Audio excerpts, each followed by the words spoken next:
ನಮಸ್ಕಾರ. ವೈಭವ ನ್ಯೂಸ್ಗೆ ಸ್ವಾಗತ. ಅರ್ಜಿದಾರರು ತಮ್ಮ ಸಮಸ್ಯೆ ಹೇಳಿಕೊಂಡು ಕಚೇರಿಗೆ ಬಂದರೆ ಅನಾವಶ್ಯಕವಾಗಿ ಅಲಿದಾಡಿಸುತ್ತೀರಿ. ನಾಚಿಕೆಯಾಗಲ್ವಾ? ಅರ್ಜಿದಾರರ ನಿಟ್ಟುಸಿರು ತಟ್ಟಿಸಿಕೊಳ್ಳಬೇಡಿ.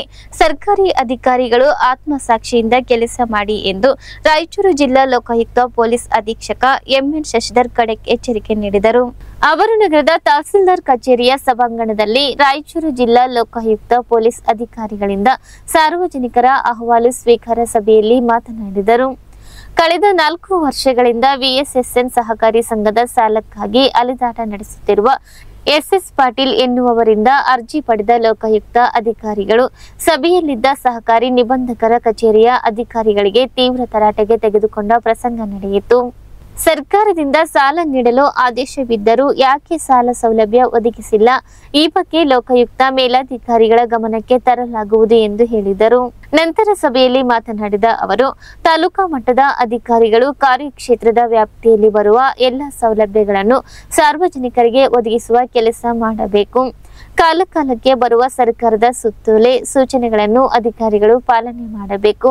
ಅಧಿಕಾರಿಗಳು ದುರಾಡಳಿತ ನಡೆಸಿದರೆ, ಹಣದ ಅವ್ಯವಹಾರ ಮಾಡಿದರೆ ಅಂತವರ ವಿರುದ್ಧ ಕ್ರಮ ಜರುಗಿಸಲಾಗುವುದು ಎಂದ ಅವರು, ಅರ್ಜಿದಾರರು ದೂರು ನೀಡಲು ಬಂದಾಗ ಕಾಲಮಿತಿಯಲ್ಲಿ ಅವರಿಗೆ ಉತ್ತರ ನೀಡಬೇಕು.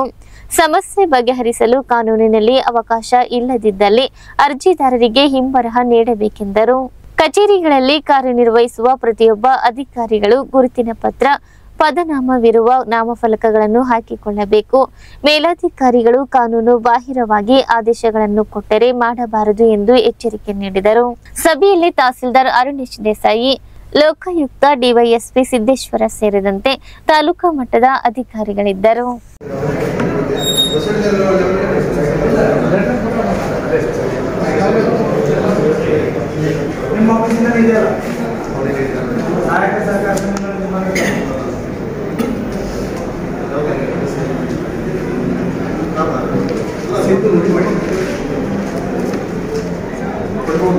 ಕೊಡ್ಬೋದು ಅಂದಿದೆ, ಕೊಡ್ಬೋದು ಅಂತ ಕೊಟ್ಟಿಲ್ಲ. ಇವರು ಕೊಡ್ಬೋದು ಅಂದಾಗ ಗೌರ್ಮೆಂಟ್ ಆರ್ಡರ್ ಕೊಡ್ಬೇಕಂತ ಇಲ್ಲ. ಈಗ ನಮ್ಮ ಆಫೀಸಿಂದ ಕೊಟ್ಟಿದ್ದೀರಾ, ಕೊಡಬೇಕು ಅಂತ ಕೃಷಿ ಸಹಕಾರ ಸಂಘ ಸಿಂಧನೂರು ಅವರು ಕೊಟ್ಟಿಲ್ಲ. ನೀವು ಕೊಡಬೇಕಂತ ಡೈರೆಕ್ಷನ್ ಇದ್ರು ಕೂಡ ಪ್ರಾಥಮಿಕ ಕೃಷಿ ಪತ್ತಿನ ಸಹಕಾರ ಸಂಘ ಸಿಂಧನೂರು ಅವರು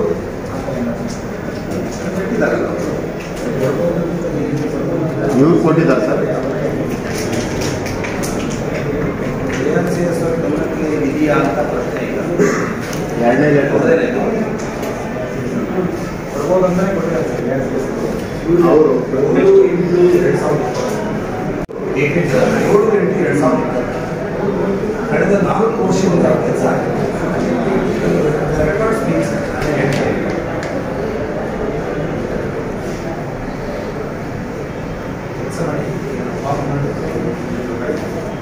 ನಮ್ಮದಲ್ಲಿ ನಾವು ಸಣ್ಣ ಪತ್ರ ಮಾಡ್ತೀವಿ.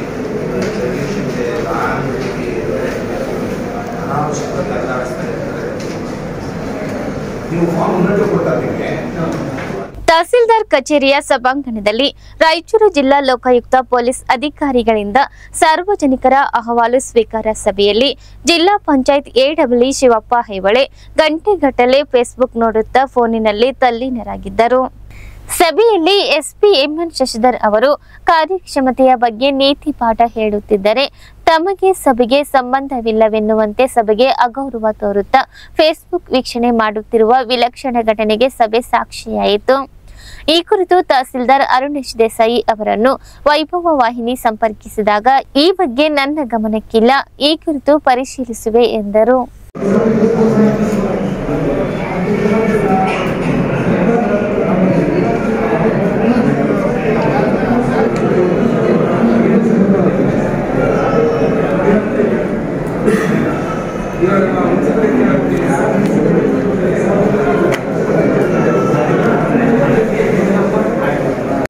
ಅವ್ರು ಗಮನ ತರಬೇಕು. ಈ ಥರ ಕಂಪ್ಲೇಂಟ್ಸ್ ಬಂದಾಗ ಅವರೊಬ್ಬ ಟೀಮ್ನ ತಗೊಂಡು ಹೋಗ್ಬೇಕಾಗ್ತದೆ. ಅವ್ರ ಎಲ್ಲ ಸರ್ಕಾರಿ ನೌಕರರು ಮೂರು ಕೊಟ್ಟಾಗಿ ಕೆಲಸ ಮಾಡಿದ್ರೆ ಮಾತ್ರ ಕೆಲಸ ಇಲ್ಲ ಅಂತಂದರೆ ನಿಮಗೆ ಗೊತ್ತಿದೆ ಹಾಗಾಗಿ ಯಾವುದೇ ಸಂದರ್ಭದಲ್ಲಿ ನಾವು ಮಾಡಲಿಲ್ಲ ಅಂತಂದರೆ ಬಿಕಾಸ್ ಅದಕ್ಕಾಗಿ ಸಂಬಳ ಮಾಡಿದ್ರೆ ನಾವು ಇದಕ್ಕೆ ಜೊತೆಗೆ ಇರ್ತೀವಿ ಅಷ್ಟೇ. ಬಟ್ ಲ್ಯಾಪ್ಸಸ್ ಬಂದಾಗ ಅದನ್ನ ಸಂಬಂಧಪಟ್ಟವರು ನಮ್ಮ ಕೆಲಸ ಇರುತ್ತೆ. ಹಾಗಾಗಿ ಎಷ್ಟೋ ಕಚೇರಿಗಳಲ್ಲಿ ಲೋಕಾಯುಕ್ತ ಕಚೇರಿಯ ಗೈಡ್ಲೈನ್ಸ್ ಎಲ್ಲ ಸರ್ಕಾರಿ ಕಚೇರಿಗಳಿದೆ. ನೀವು ಬೋರ್ಡ್ಗಳು ಹಾಕಬೇಕು, ಭ್ರಷ್ಟಾಚಾರಕ್ಕೆ ಸಂಬಂಧಪಟ್ಟಂತೆ ಯಾವುದಾದ್ರೂ ದೂರುಗಳಿದೆ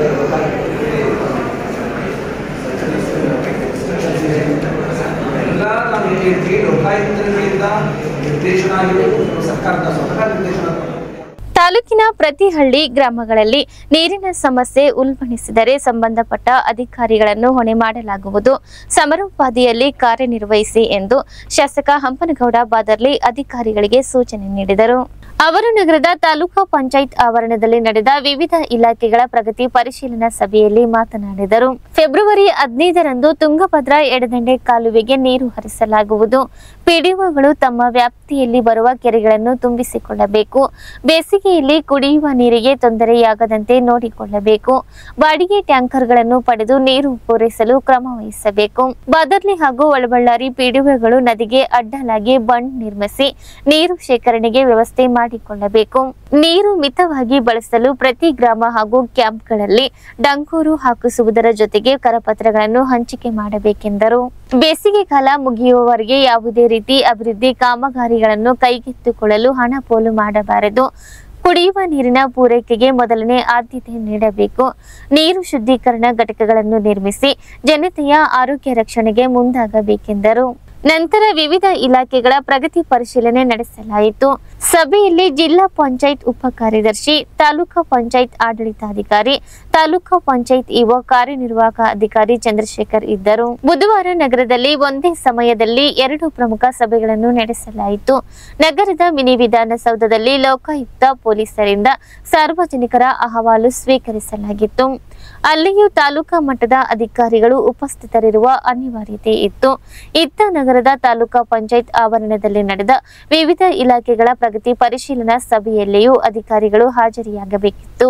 ಆದರೆ ಒಂದೇ ಸಮಯದಲ್ಲಿ 2 ಸಭೆಗಳಿರುವುದರಿಂದ ತಾಲೂಕಾ ಪಂಚಾಯತ್ನಲ್ಲಿ ನಡೆದ ಸಭೆಯಲ್ಲಿ ಭಾಗಶಃ ತಾಲೂಕಾ ಮಟ್ಟದ ಅಧಿಕಾರಿಗಳು ಗೈರಾಗಿದ್ದರು. ಕೆಆರ್ಐಡಿಎಲ್, ಅರಣ್ಯ ಇಲಾಖೆ, ಜೆಸ್ಕಾಂ ಬಿಟ್ಟರೆ ಉಳಿದ ಯಾವ ಇಲಾಖೆಗಳ ಅಧಿಕಾರಿಗಳು ಸಭೆಯಲ್ಲಿ ಕಾಣಲಿಲ್ಲ. ನೀರಿನ ವಿಷಯ ಮಾತನಾಡುವಾಗ ನೀರಾವರಿ ಇಲಾಖೆಯ ಅಧಿಕಾರಿಗಳು ಇಲ್ಲದಿದ್ದರಿಂದ ಶಾಸಕ ಹಂಪನಗೌಡ ಬಾದರ್ಲಿ ಅವರು ನೀರಾವರಿ ಇಲಾಖೆ ಅಧಿಕಾರಿಗಳ ಸಭೆಯನ್ನು ಕರೆಯಿರಿ ಎಂದು ತಾಲೂಕಾ ಪಂಚಾಯತ್ ಇಒ ಅವರಿಗೆ ಸೂಚಿಸಿದರು.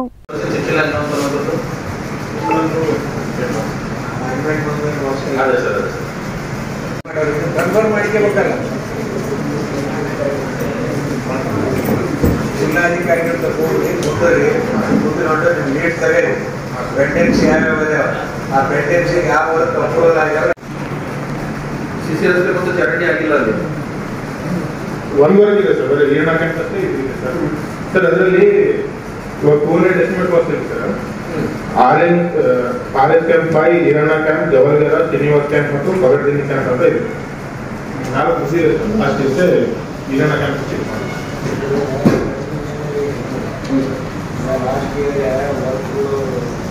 ಸ್ಟಾರ್ಟ್ ಮಾಡಿಲ್ಲ, ಸ್ಟಾರ್ಟ್ ಮಾಡಿಲ್ಲ. ಅಂಥವನ್ನ ಅಡಾಪ್ಟ್ ಮಾಡುವಂಥದ್ದು ಗೌರ್ಮೆಂಟ್ ಡೈರೆಕ್ಷನ್ ಪರ್ಮಿಷನ್ ಕೊಟ್ಟದ ರೆಜೆವು ಇಲ್ಲ, ಚಾಲು ಮಾಡಿಲ್ಲ ಅವ್ರು ಪರ್ಮಿಷನ್ ಕೊಟ್ಟಿಲ್ಲ ಚಾವೇ.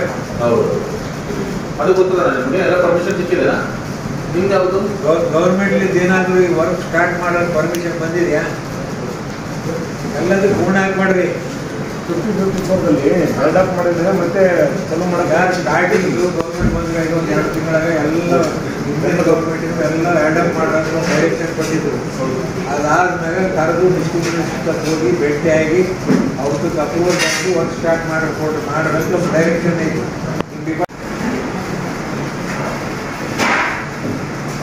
ಈರಣ್ಣ ಕ್ಯಾಂಪಿನ ಏನಾದರೂ ಪ್ರಾಬ್ಲಮ್ ಏನಾದರೂ ಇದೆಯಾ? ಇಲ್ಲ, ಪ್ರಾರಂಭಿಸಬೇಕಲ್ಲ. ಇನ್ನ ಸ್ಟಾರ್ಟ್ ಆಗಿದೆ ಸರ್. ಆರೆಂಜ್ ಕ್ಯಾಂಪ್, ಬಾಯಿ, ಶ್ರೀನಿವಾಸ್ ಕ್ಯಾಂಪ್ ಪ್ರಾರಂಭಿಸಲಾಗುವುದು ಅಂತಿದೆ. ವೀಣಾಶ್ರೀ ಶೈಕ್ಷಣಿಕ ಹಾಗೂ ಗ್ರಾಮೀಣ ಅಭಿವೃದ್ಧಿ ಸಂಸ್ಥೆ ಮತ್ತು ಸಿಂಧನೂರು ಗೆಳೆಯರ ಬಳಗ ಸಂಘದ ವತಿಯಿಂದ ಅಕ್ಷರದವ್ವ ಸಾವಿತ್ರಿಬಾಯಿ ಪುಲೆ ಪ್ರಶಸ್ತಿ ಪ್ರದಾನ ಸಮಾರಂಭ ಫೆಬ್ರವರಿಯಲ್ಲಿ ನಡೆಯಲಿದೆ ಎಂದು ವೀಣಾಶ್ರೀ ಶೈಕ್ಷಣಿಕ ಹಾಗೂ ಗ್ರಾಮೀಣಾಭಿವೃದ್ಧಿ ಸಂಸ್ಥೆಯ ಅಧ್ಯಕ್ಷೆ ದ್ರಾಕ್ಷಾಯಿಣಿ ಪಾಟೀಲ್ ತಿಳಿಸಿದರು. ಸುದ್ದಿಗೋಷ್ಠಿಯಲ್ಲಿ ಅವರು ಮಾತನಾಡಿದರು. ಸಾವಿತ್ರಿಬಾಯಿ ಪುಲೆ ಪ್ರಶಸ್ತಿಗೆ ಚೈತ್ರ ಎಂ ದೊಡ್ಡಬಸವರಾಜ್, ಡಾಕ್ಟರ್ ಪ್ರಾರ್ಥನಾ, ಕನ್ನಡ ಸಾಹಿತ್ಯ ಪರಿಷತ್ ಮಾಜಿ ಅಧ್ಯಕ್ಷೆ ಸರಸ್ವತಿ ಪಾಟೀಲ್, ಹಿರಿಯ ಉಪನ್ಯಾಸಕಿ ಮಧುಮತಿ ದೇಶಪಾಂಡೆ, ರೈತ ಮಹಿಳೆ ದುರ್ಗಮ್ಮ ಗೋಮರ್ಸಿ ಆಯ್ಕೆಗೊಂಡಿದ್ದು ಫೆಬ್ರವರಿ ತಿಂಗಳಲ್ಲಿ ಪ್ರಶಸ್ತಿ ಪ್ರದಾನ ಮಾಡಲಾಗುವುದು. ಅದರ ಪೂರ್ವಭಾವಿಯಾಗಿ ಜನವರಿ 28ರಂದು ನಗರದ ಶಂಕರ್ ಟ್ರಸ್ಟ್ ಕಾಲೇಜಿನಲ್ಲಿ ಪದವಿ ಪೂರ್ವ ಮತ್ತು ಪದವಿ ಮಹಾವಿದ್ಯಾಲಯದ ವಿದ್ಯಾರ್ಥಿಗಳಿಗೆ ಸಾವಿತ್ರಿಬಾಯಿ ಪುಲೆಯವರ ಕುರಿತು ಪ್ರಬಂಧ ಸ್ಪರ್ಧೆ ಹಾಗೂ ಮಹಿಳೆಯರಿಗೆ ವಿವಿಧ ಬಗೆಯ ಕ್ರೀಡಾಕೂಟಗಳನ್ನು ಆಯೋಜಿಸಲಾಗಿದೆ.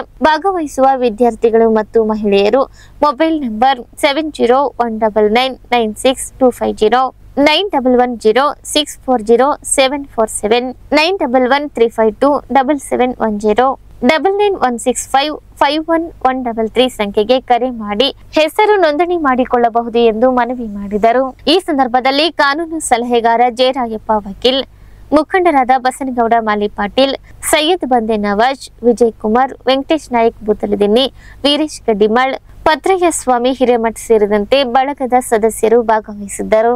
ಈ ಸಂಸ್ಥೆ ಮತ್ತು ಸಿಂಧನೂರು ಗೆಳೆಯರ ಬಳಗದ ವತಿಯಿಂದ ಜಂಟಿಯಾಗಿ ಈ ಒಂದು ಸುದ್ದಿಗೋಷ್ಠಿಯನ್ನು ಕರೆಯಲಾಗಿದೆ.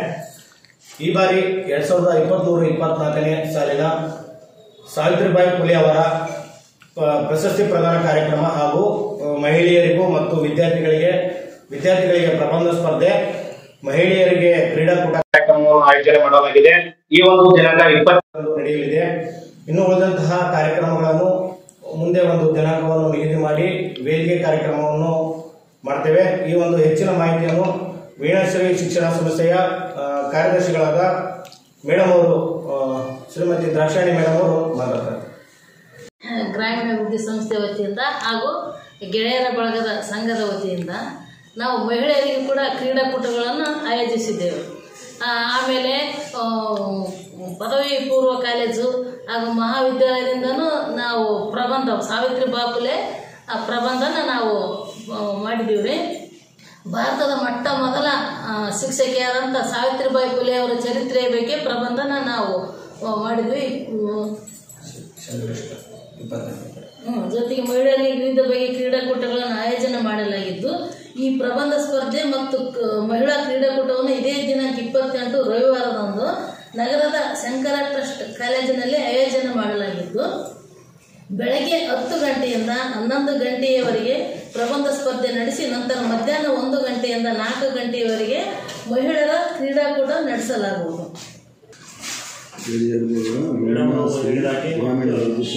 ಗೆಳೆಯರ ಬಳಗದ ಸಂಘದ ಅಧ್ಯಕ್ಷ ಹೇಳಿದಾಗೆ ಅಕ್ಷರದವ್ವ ಸಾವಿತ್ರಿಬಾಯಿ ಪುಲೆಯವರ ಪ್ರಶಸ್ತಿಯನ್ನು ಈ ಕೆಳಕಂಡ ಮಹನೀಯರಿಗೆ ನೀಡಲಾಗಿದೆ. ಕುಮಾರಿ ಚೈತ್ರ ಎಂ ದೊಡ್ಡಬಸವರಾಜ್, ಡಾಕ್ಟರ್ ಪ್ರಾರ್ಥನಾ ಕೀರ್ತನ ಆಸ್ಪತ್ರೆ, ಸರಸ್ವತಿ ಪಾಟೀಲ್, ಮಧುಮತಿ ದೇಶಪಾಂಡೆ, ದುರ್ಗಮ್ಮ ಗೋಮರ್ಸಿ ಇವರಿಗೆ ವಿಶೇಷವಾಗಿ ಅಕ್ಷರದವ್ವ ಸಾವಿತ್ರಿ ಪುಲೆಯವರ ಪ್ರಶಸ್ತಿಯನ್ನು ಪ್ರದಾನ ಮಾಡಲಾಗುವುದು. ಆದ್ದರಿಂದ ತಾವೆಲ್ಲರೂ ಈ ಕಾರ್ಯಕ್ರಮದಲ್ಲಿ ಭಾಗವಹಿಸಿ ಈ ಕಾರ್ಯಕ್ರಮ ವಿಶೇಷವಾಗಿ ಸಿಂಧೂರಲ್ಲಿ ವಿವಿಧ ಕಾರ್ಯಕ್ರಮಗಳು ನಡೆದಿದ್ದಲ್ಲ, ವಿಶೇಷವಾಗಿ ಮಹಿಳೆಯರಿಗೆ ಪ್ರಾಧಾನ್ಯತೆ ಕೊಟ್ಟಿದ್ದಿಲ್ಲ. ಈಗ ಕಾಲೇಜು ವಿದ್ಯಾರ್ಥಿಗಳನ್ನು ಸೇರಿಸಿಕೊಂಡು ಅದರಲ್ಲಿಯೂ ಮಹಿಳೆಯರಿಗೆ ವಿಶೇಷವಾಗಿ ಸ್ಪರ್ಧೆಗಳನ್ನು ಏರ್ಪಡಿಸಿ ಈ ಪ್ರಸ್ಪತಿಯಿಂದ ಮತ್ತು ಗೆಳೆಯರ ಬಳಗದಿಂದ ಪ್ರತಿಜ್ಞೆ ನಡೆಸಿಕೊಡುವ ಕಾರ್ಯಕ್ರಮ ಸಿಂಧೂರಿನಲ್ಲಿ ಎಲ್ಲ ಕಡೆ ಪ್ರಚಾರ ಆಗಬೇಕು, ಎಲ್ಲ ಸ್ಪರ್ಧಾಗಳನ್ನು ಭಾಗವಹಿಸಬೇಕಂತ ನಾವೆಲ್ಲರೂ ಸಹಕಾರ ನೀಡ್ತೀವಿ ಅಂತ ತಾಲೂಕಿನ ಸಿದ್ರಾಂಪುರದ ಸರ್ಕಾರಿ ಹಿರಿಯ ಪ್ರಾಥಮಿಕ ಶಾಲೆಯಲ್ಲಿ ಗೊರೆಬಾಳ್ ಕ್ಲಸ್ಟರ್ ಮಟ್ಟದ ಅಕ್ಷರ ದಾಸೋಹ ಸಿಬ್ಬಂದಿಯವರಿಗೆ ಅಡಿಗೆ ತಯಾರಿಕೆ ಸ್ಪರ್ಧೆ ಏರ್ಪಡಿಸಲಾಗಿತ್ತು. ಗ್ರಾಮ ಪಂಚಾಯತ್ ಸದಸ್ಯರಾದ ಮರಿಯಮ್ಮ ಈರಪ್ಪ ಕಾರ್ಯಕ್ರಮದ ಅಧ್ಯಕ್ಷತೆಯನ್ನು ವಹಿಸಿದ್ದರು. ಕಾರ್ಯಕ್ರಮದಲ್ಲಿ 16 ಶಾಲೆಗಳ ಮುಖ್ಯ ಗುರುಗಳು, ಅಡಿಗೆ ಸಿಬ್ಬಂದಿಯವರು ಭಾಗವಹಿಸಿದ್ದರು. ಸ್ಪರ್ಧೆಯಲ್ಲಿ ಪ್ರಥಮ ಸ್ಥಾನವನ್ನು ಸರ್ಕಾರಿ ಪ್ರೌಢಶಾಲೆ ಚನ್ನಳ್ಳಿ, ದ್ವಿತೀಯ ಸ್ಥಾನವನ್ನು ಕಿರಿಯ ಪ್ರಾಥಮಿಕ ಶಾಲೆ ಮೂಡಲಗಿರಿ ಕ್ಯಾಂಪ್ ಪಡೆದರೆ, ತೃತೀಯ ಸ್ಥಾನವನ್ನು ಹಿರಿಯ ಪ್ರಾಥಮಿಕ ಶಾಲೆ ಗೊರೆಬಾಳ್ ಕ್ಯಾಂಪ್ ಪಡೆಯಿತು. ಹಿರಿಯ ಮುಖಂಡ ಚಿದಾನಂದಪ್ಪ ಮೂಲಿಮನಿ ಬಹುಮಾನಗಳನ್ನು ದೇಣಿಗೆ ಮುಖಾಂತರ ನೀಡಿದರು. ಇದೇ ಸಂದರ್ಭದಲ್ಲಿ ಅಕ್ಷರ ದಾಸೋಹ ಕಾರ್ಯಕ್ರಮದ ಸಹಾಯಕ ನಿರ್ದೇಶಕ ಸಾಬಣ್ಣ ವಗ್ಗರ್ ಮಾತನಾಡಿದರು. ಈ ಸಂದರ್ಭದಲ್ಲಿ ಬಿಆರ್ಪಿ ಹುಲಿಗಪ್ಪ, ಎಸ್ಟಿಎಂಸಿ ಅಧ್ಯಕ್ಷ ಈರಪ್ಪ, ಸದಸ್ಯರಾದ ನಾಗನಗೌಡ, ಶಿವರಾಯಪ್ಪ, ಬ್ರಹ್ಮರಾಂಬ, ಆದಿಪ್ಪ, ಚಂದ್ರಕಲಾ, ರಾಜಮ್ಮ, ವಿಜಯಲಕ್ಷ್ಮಿ, ಸೋಮನಗೌಡ, ವೀರನಗೌಡ, ಪೊಲೀಸ್ ಪಾಟೀಲ್ ಸೇರಿದಂತೆ ಎಸ್ಡಿಎಂಸಿ ಸರ್ವ ಸದಸ್ಯರು ಭಾಗವಹಿಸಿದ್ದರು. ವಿವಿಧ ರೀತಿಯ ಆಹಾರ ತಯಾರು ಮಾಡ್ತಕ್ಕಂಥದ್ದು, ಅದು ಶುಚಿ ಮತ್ತು ರುಚಿಯಾಗಿರ್ತಕ್ಕಂಥದ್ದು ಆ ಸ್ಪರ್ಧೆಯನ್ನು ಏರ್ಪಡಿಸಿದ್ರು. ಈ ಸ್ಪರ್ಧೆಯಿಂದ ಅನ್ನ, ಸಾಂಬಾರು, ಪಲಾವ್ ಅಷ್ಟೇ ಮಾಡುವುದನ್ನು ಹೇಳಿದರು. ಆದರೆ ಇಲ್ಲಿ ಹಲವಾರು ಶಾಲೆಗಳಿಂದ ಭಾಗವಹಿಸಿದಂಥ ಎಲ್ಲರೂ ಬೇರೆ ಬೇರೆ ಚೆನ್ನಾಗಿ ಚಪಾತಿ, ಪೂರಿ ಮತ್ತೆ ಆನಂತರ ಜಾಲೆ ಸೇರಿಸಿದ್ರೆ ಪಾಲಕ್ ಪನ್ನೀರ್ ಮಾಡಿದ್ರು. ನಮ್ಮ ಆಲೂ ಪುಡಿಯನ್ನು ಉಪಯೋಗಿಸಿಕೊಂಡು ಪಾಲಕ್ ಪನ್ನೀರ್ ಅಂತೇಳಿ ಮಾಡಿದ್ರು. ಅಂದ್ರೆ ನಮ್ಮಲ್ಲಿ ಸರ್ಕಾರದಿಂದ ಆಹಾರ ಪದಾರ್ಥಗಳಿಂದ ವಿವಿಧ ರೀತಿಯ ಅಡಿಗೆ ತಯಾರು ಮಾಡಬಹುದು ಅಂತಕ್ಕಂಥದ್ದು ಇಲ್ಲಿ ಗೊತ್ತಾಗುತ್ತೆ. ಮತ್ತು ಈ ಸ್ಪರ್ಧೆ ಏರ್ಪಡಿಸೋದ್ರಿಂದ ನಾವು ಒಬ್ಬೊಬ್ಬರನ್ನಾಗಿ ಒಂದೊಂದು ತರ ಕೇಳ್ತೀವಿ. ಈ ಯಾವ ತರ ಮಾಡಿದ್ರಿ, ಹೇಗಿಲ್ಲ ಅನ್ನೋ ಬಗ್ಗೆ ಕೇಳ್ತೀವಿ. ಕೇಳಿದಾಗ ಅವರು ಎಲ್ಲ ವಿವರವಾಗಿ ಹೇಳ್ತಾರೆ. ನಂತರ ನಿಮಗೆ ಚರ್ಚೆ ಅದ್ರ ಬಗ್ಗೆ ನಿಮಗೆ ಗೊತ್ತಾಗಿದೆ. ಈ ಸ್ಪರ್ಧೆ ಏನಂದ್ರೆ ಪ್ರಥಮ, ದ್ವಿತೀಯ ಮತ್ತು ತೃತೀಯ ಅನ್ನೋದಕ್ಕಿಂತ ಈ ಸ್ಪರ್ಧೆಗಳು ಹೇಗೆ ಇಲ್ಲಿ ಮಾಡಿದ್ರು ಯೋಜನೆಯನ್ನ ಜಾರಿಗೆ ತಂದಿದೆ. ದಾಖಲಾತಿಯಂತೆ ಆಧಾರತೆ ಕೂಡ ಸಲುವಾಗಿ ಬಿಸಿಯೂಟದ ಯೋಜನೆ ಜಾರಿ ಮಾಡಿದೆ. ಅದರ ಸಲುವಾದಂತಹ ಆಹಾರ ತಯಾರಿಸೋದ್ರಿಂದ ಮಕ್ಕಳಲ್ಲಿ ಸ್ವಲ್ಪ ಏನಾಗುತ್ತಂದ್ರೆ ನಮ್ಮ ಶಾಲೆಯಲ್ಲಿ ಮಾಡಿದ್ರಪ್ಪ ಅಂತೇಳಿ ತಂದೆ ತಾಯಿ ಮಾಡೋದ್ರ ಮೂಲಕ ಸ್ವತಃ ಸಮಯ ಕೊಟ್ಟುಬಿಟ್ಟು ಮತ್ತೆ ಆಹಾರ ಪದಾರ್ಥಗಳನ್ನು ಇದನ್ನೇ ಮಾಡಬೇಕು ಅಂತ ಮುಂಚೂಣಿಯಾಗಿ ನಾವು ಅವರಿಗೆ ಒಂದು ಅವಕಾಶ ನೀಡಿಬಿಟ್ಟು ಸ್ವತಃ ಯೂನಿಫಾರ್ಮ್ ಅನ್ನು ಧರಿಸೋದ್ರ ಮೂಲಕ ಒಬ್ಬ ಅಡಿಗೆ ಸಿಬ್ಬಂದಿ ಹೇಗೆ ಅಡಿಗೆಯನ್ನು ತಯಾರು ಮಾಡೋದು ಅನ್ನೋದನ್ನ ಶಾಲೆಗಳಿಗೆ ಅಷ್ಟೇ ಅಲ್ಲ ಏಕರೂಪದಲ್ಲಿ ನೋಡಕ್ಕೆ ಇವತ್ತು ನಮಗೆ ಉತ್ತಮವಾದಂತಹ ಒಂದು ಅವಕಾಶವನ್ನ ಗೋರೆಬಾರ್ CRC ಸಿದ್ದರಾಮಪುರ ಹಿರಿಯರು ಮತ್ತು ಈ ಶಾಲೆಯ ಸಂಬಂಧಪಟ್ಟ ಎಲ್ಲ ಮುಖ್ಯೋಪಾಧ್ಯಾಯರು, ಶಿಕ್ಷಕ ಬಂಧುಗಳು ಆಯೋಜನೆ ಮಾಡಿದ್ದಾರೆ, ಅವಕಾಶವನ್ನು ಮಾಡಿಕೊಟ್ಟಿದ್ದಾರೆ. ಈ ಸಮಯವನ್ನು ಸರ್ ಹೇಳಿದ್ದಾರೆ. ಮೀಟಿಂಗಲ್ಲಿ ನಮ್ಮ ಪ್ರತಿಯೊಬ್ಬ ಮುಖ್ಯೋಪಾಧ್ಯಾಯರು ತಮ್ಮ ಅಡಿಗೆ ಮಾಡುವಂತ ಅಡಿಗೆ ಸಿಬ್ಬಂದಿಯವರಿಗೆ ಮಾಹಿತಿ ಕೊಟ್ಟಿದ್ದಾರೆ. ಕೆಲವೊಂದು ಕಂಡೀಷನ್ಸ್ ಗಳನ್ನು ಹಾಕಿದ್ದಾರೆ ಏನ್ ಮಾಡ್ಬೇಕು ಅಂತ. ನಾನು ಮೇಲ್ನೋಟಕ್ಕೆ ನೋಡಿದಾಗ ನನಗೆ ಅನಿಸ್ತು, ಬೆಳಗ್ಗೆ ಪ್ರಾರಂಭ ಮಾಡಿದಂತ ಅಡಿಗೆಗೆ ಬೇಕಾದಂತ ಮೂಲಭೂತ ಅವಶ್ಯಕತೆಗಳು ಏನ್ ಬೇಕು, ಪದಾರ್ಥಗಳು ಏನ್ ಬೇಕು ಹಂಚಿದ್ದಾರೆ. ಒಬ್ಬರಿಗೆ ಚಪಾತಿ ಪಲ್ಯನ್ನ ಮಾಡಬೇಕು ಅಂತ ಒಂದು 2-3 ಶಾಲೆ ಕೊಟ್ರೆ, ಇನ್ನೊಂದು ಕಡೆಗೆ ಪಲಾವ್ ಮಾಡಬೇಕು. ಇನ್ನು ಬೇರೆ ಬೇರೆ ಐಟಮ್ಸ್ ಅನ್ನು ಕೊಟ್ಟಿದ್ದಾರೆ. ಏನ್ ಐಟಮ್ಸ್ ಅನ್ನು ಕೊಟ್ಟಿದ್ದಾರೆ ಅದೇ ಐಟಮ್ಸ್ ಅನ್ನು ಮಾಡಬೇಕು. ನಂಬರ್ 1, ಯಾವ ಐಟಮ್ಸ್ ಅನ್ನು ನಿಮಗೆ ಅಲಾಟ್ ಮಾಡಿದ್ದಾರೆ ಅದೇ ಐಟಮ್ಸ್ ಅನ್ನು ಮಾಡಬೇಕು. ನಂಬರ್ 1. 2, ಒಬ್ರು ಅಥವಾ ಇಬ್ರು ಸೇರ್ಕೊಂಡು ಅಡಿಗೆ ಮಾಡ್ಬೋದು, ತೊಂದರೆ ಇಲ್ಲ. ಒಂದಕ್ಕೆ ಇನ್ನೊಂದು ಪ್ಲಸ್ ಇದೆ. ಅದರಲ್ಲಿ ಚಪಾತಿ ಇದ್ರೆ ಪಲ್ಯ ಇದೆ, ಅಥವಾ ಅನ್ನ ಇದ್ರೆ ಜೊತೆಗೆ ಬೇರೆ ಜಾಯಿಂಟ್ ಮಾಡಿದ್ದಾರೆ, ಉಪ್ಪಿಟ್ಟಿದ್ರೆ ಶಿರಾ ಇದೆ, ಎರಡನ್ನ ಮಾಡ್ಕೊಳ್ಬೇಕು. ಸಮಯ ನಿಗದಿ ಇದೆ, ಇಷ್ಟು ಸಮಯದಲ್ಲಿ ಮುಗಿಸ್ಬೇಕು ಅಂತ ಇದೆ. ಅದಕ್ಕೆ ಅವರು 1 ಗಂಟೆ ಟೈಮ್ ಅಂದ್ರೆ ಪ್ರಾರಂಭದಿಂದ 1 ಗಂಟೆ. ಪ್ರಾರಂಭ ಯಾವಾಗ ಮಾಡ್ತಾರೆ ಅವಾಗಿಂದ 1 ಗಂಟೆ. ಅಧಿಕೃತವಾಗಿ ಮಾನ್ಯ ಉಪಾಧ್ಯಕ್ಷ ಮೇಡಮ್ ಅವರು ಒಲೆ ಪೂಜೆಯನ್ನು ಮಾಡೋದ್ರ ಮೂಲಕ, ಅಡಿಗೆ ಅಂದ್ರೆ ಒಲೆ ಪೂಜೆಯನ್ನು ಮಾಡೋದ್ರ ಮೂಲಕ ಹೇಗೆ ಕಾರ್ಯಕ್ರಮ. ನಗರದ ಸುಕಾಲ್ಪೇಟೆ ಉನ್ನತೀಕರಿಸಿದ ಸರ್ಕಾರಿ ಹಿರಿಯ ಪ್ರಾಥಮಿಕ ಶಾಲೆಯಲ್ಲಿ 100 ದಿನಗಳ ಓದುವ ಅಭಿಯಾನ ಕಾರ್ಯಕ್ರಮದ ಅಡಿಯಲ್ಲಿ ಗ್ರಾಮೀಣ ಸೊಗಡು ಮತ್ತು ಹಳ್ಳಿಯ ಜಾನಪದ ಶೈಲಿಯ ಕಾರ್ಯಕ್ರಮ ಆಕರ್ಷಕವಾಗಿ ನಡೆಯಿತು. ಕ್ಷೇತ್ರ ಶಿಕ್ಷಣಾಧಿಕಾರಿ ಸೋಮಶೇಖರ್ ಗೌಡ ಅವರು ಕಾರ್ಯಕ್ರಮವನ್ನು ಉದ್ಘಾಟಿಸಿದರು. ಕ್ಷೇತ್ರ ಸಮನ್ವಯಾಧಿಕಾರಿ ಬಸವಲಿಂಗಪ್ಪ, ತಾಲೂಕಾ ದೈಹಿಕ ಶಿಕ್ಷಣಾಧಿಕಾರಿ ಪದ್ಮಾವತಿ, ಬಿಆರ್ಪಿ ರವಿ ಪವಾರ್, ಎಸ್ಟಿಎಂಸಿ ಅಧ್ಯಕ್ಷ ಸುರೇಶ್ ಸಿದ್ದಾಪುರ್, ಮಾಜಿ ಅಧ್ಯಕ್ಷ ತಿಮ್ಮಣ್ಣ ವಾಲೇಕರ್, ಕನಕನಗರ ವಲಯದ ಸಿಆರ್ಪಿ ಹನುಮಂತಪ್ಪ, ಶಾಲೆಯ ಮುಖ್ಯ ಗುರು ಜಿ ಗುರುಬಸಯ್ಯ ಹಿರೇಮಠ್ ಸೇರಿದಂತೆ ಶಿಕ್ಷಕ ವೃಂದದವರು, ಮಕ್ಕಳು, ಪಾಲಕರು, ಮುಖ್ಯ ಅಡಿಗೆ ಸಿಬ್ಬಂದಿ ಇದ್ದರು. ಈ ಸಮಯದಲ್ಲಿ ಮಕ್ಕಳು ಕುಂಭ, ಕಳಸ, ಡೊಳ್ಳಿನ ಮೇಳ ಹಾಗೂ ಹಳ್ಳಿಯ ಸೊಗಡನ್ನು ಪರಿಚಯಿಸುವ ಅನೇಕ ಕೆಲಸ ಕಾರ್ಯಗಳು ಮಕ್ಕಳು ಮಾಡಿದ್ದರು. ಮಕ್ಕಳು ಸ್ವತಃ ಅಡಿಗೆ ತಯಾರಿಸಿದರು. ಬೀಸುವ, ಕುಟ್ಟುವ, ಕುರಿ, ಆಡು, ಆಕಳು, ಎತ್ತು ಕಾಯುವ, ಸಸಿ ಹಚ್ಚುವ ಹೀಗೆ ಅನೇಕ ಕುಲ ಕಸುಬುದಾರರ ವೇಷಗಳನ್ನು ಹಾಕಿ ಹಳ್ಳಿ ಸೊಗಡನ್ನು ಪ್ರದರ್ಶನ ಮಾಡಿದರು. ಇದನ್ನು ನೋಡಿದ ಕ್ಷೇತ್ರ ಶಿಕ್ಷಣಾಧಿಕಾರಿ ಸೋಮಶೇಖರ್ ಗೌಡ ಅವರು ಮಕ್ಕಳ ಭಾಗವಹಿಸುವಿಕೆ ಕಂಡು ಖುಷಿಪಟ್ಟು ಪ್ರಶಂಸೆ ವ್ಯಕ್ತಪಡಿಸಿದರು.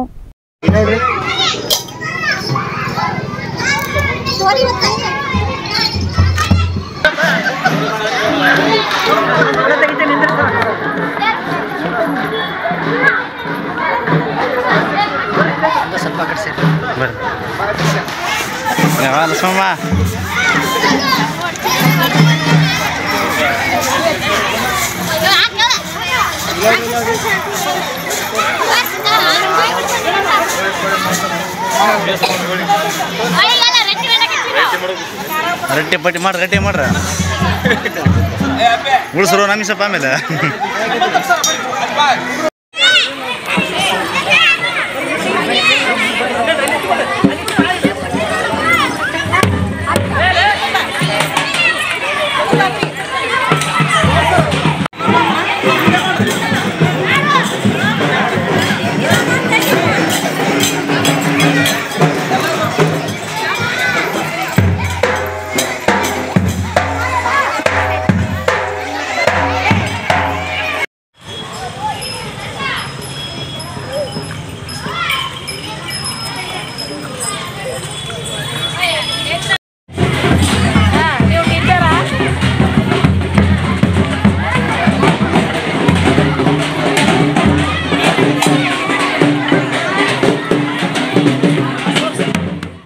ಹಾಗೂ ರಾಜ್ಯ ಸರ್ಕಾರಗಳ ರೈತ ಕಾರ್ಮಿಕ ವಿರೋಧಿ ನೀತಿಗಳನ್ನು ಖಂಡಿಸಿ ಜನವರಿ 26ರಂದು ಸಿಂಧನೂರಿನ ಯಲ್ಲಮ್ಮ ದೇವಿ ದೇವಸ್ಥಾನದಿಂದ ಗಾಂಧಿ ವೃತ್ತದ ಮೂಲಕ ಎಪಿಎಂಸಿ ಗಣೇಶ ದೇವಸ್ಥಾನದವರೆಗೆ ಟ್ರ್ಯಾಕ್ಟರ್ಗಳ ಪರೇಡ್ ಚಳವಳಿ ನಡೆಸಲಾಗುವುದು ಎಂದು ರೈತ ಮುಖಂಡ ಅಮೀನ್ ಪಾಷಾ ದಿದ್ಗಿ ತಿಳಿಸಿದರು. ಅವರು ಸುದ್ದಿಗೋಷ್ಠಿಯಲ್ಲಿ ಮಾತನಾಡಿದರು. 2014ರಲ್ಲಿ ಕೇಂದ್ರದಲ್ಲಿ ಅಧಿಕಾರಕ್ಕೆ ಬಂದ ಪ್ರಧಾನಿ ನರೇಂದ್ರ ಮೋದಿ ಸರ್ಕಾರ ಕೊಟ್ಟ ಯಾವುದೇ ಭರವಸೆಗಳನ್ನು ಈಡೇರಿಸಿಲ್ಲ. ವಿದೇಶದಿಂದ ಕಪ್ಪು ಹಣ ತಂದು ದೇಶದ ಸಾಲ ತೀರಿಸಿಲ್ಲ. ಜನಧನ್ ಖಾತೆಗೆ ತಲಾ 15 ಲಕ್ಷ ಹಣ ಹಾಕಿಲ್ಲ. ರೈತರ ಸಾಲ ಮನ್ನಾ ಮಾಡಿಲ್ಲ. ವರ್ಷಕ್ಕೆ 2 ಕೋಟಿಯಂತೆ ಯುವಕರಿಗೆ ಉದ್ಯೋಗ ಸೃಷ್ಟಿಸಿಲ್ಲ. ಸ್ವಾಮಿನಾಥನ್ ವರದಿ ಜಾರಿಗೊಳಿಸಿ ರೈತರ ಆದಾಯ ದ್ವಿಗುಣ ಮಾಡಿಲ್ಲ. ಬದಲಿಗೆ ಕಾರ್ಪೊರೇಟ್ ಕಂಪನಿಗಳಿಗೆ ಆದಾಯ ದ್ವಿಗುಣ ಮಾಡಿದ್ದಾರೆ. ಅದಾನಿ, ಅಂಬಾನಿ ಅಂತವರ ಸಾಲ ಮನ್ನಾ ಮಾಡಿ ತೆರಿಗೆ ವಿನಾಯಿತಿ ನೀಡಿದ್ದಾರೆ. ಕಳೆದ 14 ವರ್ಷಗಳಿಂದ ಸುಳ್ಳಿನ ಮೇಲೆ ಸುಳ್ಳುಗಳನ್ನು ಹೇಳುತ್ತಾ ಅವುಗಳನ್ನೇ ಸತ್ಯವೆಂದು ನಂಬಿಸುವ ಪ್ರಕ್ರಿಯೆಯನ್ನು ಮೋದಿ ಸರ್ಕಾರ ಮಾಡುತ್ತಿದೆ ಎಂದು ಆಪಾದಿಸಿದರು. ಕೃಷಿ ಉತ್ಪನ್ನಗಳಿಗೆ ಕನಿಷ್ಠ ಬೆಂಬಲ ಬೆಲೆ ಕಾಯ್ದೆ ಜಾರಿ ಮಾಡಬೇಕು. ರಾಜ್ಯದಲ್ಲಿ ಜಾರಿಗೊಳಿಸುವ ಭೂ ಸುಧಾರಣಾ ಕಾಯ್ದೆ, ಎಪಿಎಂಸಿ ಕಾಯ್ದೆ, ವಿದ್ಯುತ್ ಖಾಸಗೀಕರಣ ಹಾಗೂ ಕೃಷಿ ಪಂಪ್ಸೆಟ್ಗೆ ಉಚಿತ ವಿದ್ಯುತ್ ರದ್ದುಪಡಿಸುವ ವಿದ್ಯುತ್ ತಿದ್ದುಪಡಿ ಮಸೂದೆಯನ್ನು ಹಿಂಪಡೆಯಬೇಕು. ಕೃಷಿ ಸಬ್ಸಿಡಿ ಕಡಿತಗೊಳಿಸಿರುವುದನ್ನು ವಾಪಸ್ ಪಡೆಯಬೇಕು. ಸಾಲ ನೀಡಿದ ಬ್ಯಾಂಕ್ಗಳು ರೈತರ ಆಸ್ತಿಗಳನ್ನು ಜಪ್ತಿ ಮಾಡುವುದನ್ನು ತಕ್ಷಣ ನಿಲ್ಲಿಸಬೇಕು. ರೈತರ ಸಾಲವನ್ನು ಸಂಪೂರ್ಣ ಮನ್ನಾ ಮಾಡಬೇಕು. ದೆಹಲಿ ಹೋರಾಟದಲ್ಲಿ ರೈತರ ಮೇಲೆ ಹಾಕಿರುವ ಸುಳ್ಳು ಕೇಸ್ಗಳನ್ನು ವಾಪಸ್ ಪಡೆಯಬೇಕೆಂದು ಒತ್ತಾಯಿಸಿ ಜನವರಿ 26ರಂದು ಟ್ರ್ಯಾಕ್ಟರ್ ಪರೇಡ್ ಚಳವಳಿ ನಡೆಸಲಾಗುತ್ತಿದೆ. ಒಂದು ವೇಳೆ ಸರ್ಕಾರ ಎಚ್ಚೆತ್ತುಕೊಳ್ಳದಿದ್ದರೆ ಲೋಕಸಭಾ ಚುನಾವಣೆ ಬಹಿಷ್ಕರಿಸಲಾಗುವುದು ಎಂದು ಅವರು ಎಚ್ಚರಿಸಿದರು. ಚಳವಳಿಯಲ್ಲಿ ನಮ್ಮ ರಾಷ್ಟ್ರದಲ್ಲಿ ಬಹಳಷ್ಟು ಜನ 765ಕ್ಕೂ ಹೆಚ್ಚು ಜನ ಹುತಾತ್ಮರಾದರು. ಆದರೆ ಕೇಂದ್ರ ಸರ್ಕಾರ ನಮ್ಮ ಒತ್ತಾಯಕ್ಕೆ ಈ ಕಾರಾಳ ಕಾನೂನಿನಿಂದ ತೆಗೆದು ಹಿಂದಕ್ಕೆ ಬಂತು. ಕೇಂದ್ರ ಸರ್ಕಾರ ತಕ್ಕಂತು. ಆದರೆ ಈ ರಾಜ್ಯ ಸರ್ಕಾರಗಳು ಮಾತ್ರ ತೆಗಿಲಿಲ್ಲ. ಸಿದ್ದರಾಮಯ್ಯ ಸಾಹೇಬರು ನಾನು ಅಧಿಕಾರಕ್ಕೆ ಬಂದ ತಕ್ಷಣನೇ ನಾನು ಈ ಸರ್ಕಾರ ನನ್ನ 3 ಕಾಯ್ದೆಗಳನ್ನು ವಾಪಸ್ ತಕ್ಕೊಳ್ತೀನಿ ಅಂತ ಹೇಳಿದ್ರು. ಮತ್ತು ನಮ್ಮ ಸಭೆಗೂ ಬಂದಿದ್ರು ಅವರೆಲ್ಲ. ಆ ಸಭೆಯಲ್ಲಿ ಒಕ್ಕೂರ್ಲಿಂದ ಹೇಳಿದ್ರು ನಾವು ವಾಪಸ್ ತಕ್ಕೊಳ್ತೀನಿ ಕಾಯ್ದೆ ಅಂತೇಳಿ. ಆದರೆ ಇದುವರೆಗೂ ಸಹಿತ ರಾಜ್ಯ ಸರ್ಕಾರ ಈ ಕಾನೂನುಗಳ ಬಗ್ಗೆ ಮಾತಾಡ್ತಾ ಇಲ್ಲ.